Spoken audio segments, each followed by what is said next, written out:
How good do I look in this shirt?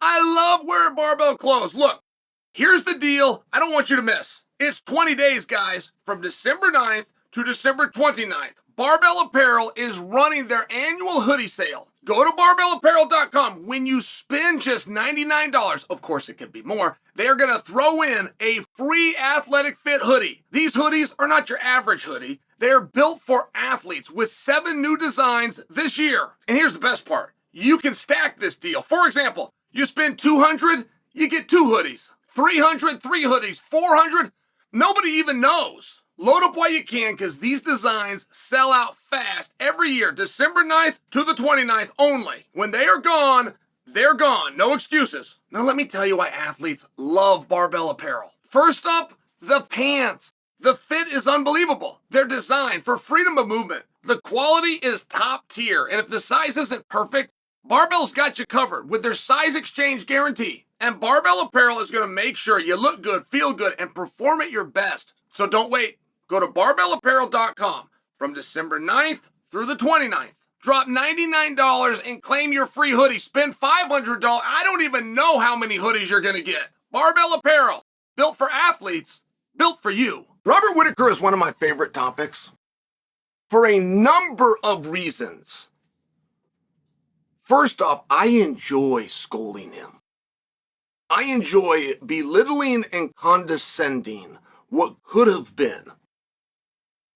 From his inability to want to embrace the entertainment era that he lived through. And I enjoy doing that because he's so good. Oh, Robert Whittaker is so good. Robert Whittaker, tell me if you disagree with this statement. This is a powerful one. And there'll be other names. But I believe Robert Whittaker is the biggest lock for the Hall of Fame that the UFC currently has under contract. Now, you can't turn to Jon Jones. He's already in, just for example. And there's a number of guys that are obviously going. I don't think Conor's in, as a matter of fact. Max Holloway, for example. You'd have good names. And I'm still arguing for you the biggest lock, the biggest guarantee of them all is Robert Whittaker. I mean, Robert Whittaker is so fascinating, which is what infuriates me about his inability to embrace the entertainment era because he is so entertaining. One thing that Robert Whittaker's got, he has no idea that he's got it. If he knew this was interesting, he probably would find a camera and come and tell you guys. But he's one of these humble martial artists. He doesn't know he's a cool guy. He doesn't know he's a star. He's one of those. And it's like, Whittaker, just go turn a camera on and spend about 10 minutes and tell us how and why you still do this. When you're a world champion, when you're a lock for the Hall of Fame, when you're internationally known in your industry, when you're rich, why do you keep doing it? That'd be very fascinating. That type of motivation and that type of discipline is very unique to him. There's a few men on earth that could live within that recipe, and he has. As a matter of fact, he did an interview and he was talking about changing weight classes. Now, I have had this suggestion for Whittaker for over 2 years. I brought this to you guys the first time the Monday after the second Adesanya fight.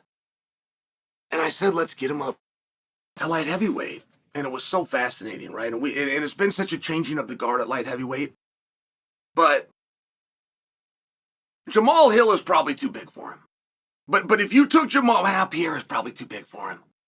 But again, I brought this up a couple of years ago. So now you were having matchups with Blachowicz. And you were having matchups with Prohaska. And those are really interesting matches. And Whittaker did an interview, and the guy asked him about going back to 170. And don't forget this about Robert Whittaker. Robert Whittaker won the toughest tournament in all of sports, which is known as the Ultimate Fighter. But he did it at 170 pounds. A lot of people have forgot that. Robert Whittaker actually, in his career, has changed weights. I think he needs to do it again. And when I brought this up a couple of years ago, somebody got that to Whittaker. They didn't credit me or they didn't say Chael wants to know, but somebody did ask him that question, and he completely dismissed it from a perspective of, I've already changed weights once. I'm still trying to get big enough for 85. If I was to change, I would go back to welterweight, but I don't want to do that anymore. So, I mean, he completely dismissed 205 and wouldn't even look at it, but 3 days ago, he did an interview, and he said, I would never go back to 170. I've had my time at 185. If I was to change weights, I would go to light heavyweight. Let's encourage that. I am so completely for that idea, and I don't totally know what would happen. I just know I've never seen Robert Whittaker quit, ever. And I also know another thing. The old expression, father time catches everyone, that's not what's happening with Whittaker. Just so you understand, like the outcome of Whittaker's last fight, that's not what happened. There was a position with a specific opponent that cost Whittaker that fight. However, the expression of father time, it's still real. And Whittaker is getting to that point where he might start to sense its reality. And one of the very first things that happen is you slow down. You can't do anything about it. And you'll slow down everywhere. You'll slow down in training. And it won't be quite the same amount of minutes or the extra workouts that you go do in your garage, that extra secret training that nobody knows about. It starts to slack just a little bit, but there will be things. But once that starts to slack, then your output starts to slack, and it's ever so slight, but you're competing with the absolute best guys in the world. And that ever so slight's a very big deal. But a great way to mask it is to go up in weight, because those guys are slower. There has always been the misconception that size is better. It doesn't matter how many times it gets shown to the audience that size is a detractor. It got shown to the world. Saturday, in Fury versus Usyk, the whole world saw there is no such thing as a reach advantage, a height advantage, or a size advantage. The word advantage just means more. In the world of fighting, when they say he has a reach advantage, they've used the wrong word. They used the wrong word from the history of time, but it's reprogrammed people. It just means he has more reach. Height advantage. It means that he's got more height. But statistically speaking, you're not going to show me a time where that's actually been an advantage. And I am turning to this fight for a recent example. Because so many of you will dismiss and go, oh, Robert Whittaker isn't big enough. Well, he's not big enough for what? He weighs 205 pounds. Well, but the other guys cut down and they weigh. Okay, shut up. Whatever their advantage is, it is nowhere near, even body percentage-wise, the advantage that Fury had over Usyk. So all of a sudden you lose that argument. And I only get worked up about that because it's just a great masking agent.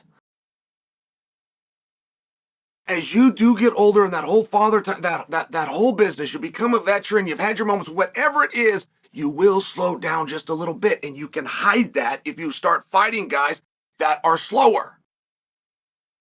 I love the idea of Whittaker at 205 pounds. I fully believe that he has the skills to become world champion at 185. I think they're going to play musical chairs there. I think that belt's going to bounce around. I think we're in the process of seeing that. Strickland was champion, and he dropped it to Duplessis. Strickland's about to go get his belt back. Like it's going to be kind of musical chairs. But what I don't know at 185 is a reasonable path back to the opportunity. That's another thing that gets very tough. When you've been around a long time and you fought in everybody, it's hard. And Whittaker doesn't embrace the entertainment era that he's living through. And he largely doesn't, because I hear Whittaker talk, he's great, he's a handsome guy, he's got this great story. He doesn't know those things. He doesn't know he's a cool guy. He's one of these. And I love the idea of him going to 205 pounds. I can't match him up right away, I got to tell you. I don't have that matchup right away.